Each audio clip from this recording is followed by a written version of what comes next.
نماز کے لیے جب آ جائے تو صفوف کی شکل میں بیٹھتے رہے. فقہا اور محدثین دونوں کہتے ہیں کہ نماز کے انتظار میں جو لوگ صفوں میں بیٹھے ہوئے ہیں، آنے والا السلام علیکم نہ کرے. وَلَوْ سَلَّمَ عَلَيْهِمْ أَحَدٌ سَاهِيًا، غلطی سے کسی نے کہا السلام علیکم، لا يجیبون، جواب نہ دے. غلطی کو نہیں چاہتی، غلطی اصلاح چاہتی ہے. آپ جواب نہ دیں، بے موقع سلام ہے. جیسے آپ تلاوت کر رہے کسی نے سلام کیا، جواب نہیں ہے. آپ کھانا کھا رہے کسی نے سلام کیا، اگر کھلانا ہے تو اس کو کہو کہ ہاں آ جاؤ کھانا بھی کھاؤ.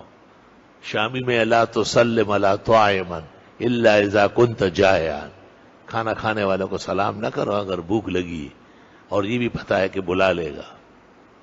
کتنے زبردست آداب اور ڈسپلن ہے. جو نماز کے انتظار میں بیٹھ گیا وہ نماز ہی کے حکم میں ہے، تو نمازی کو کوئی سلام کرتا ہے.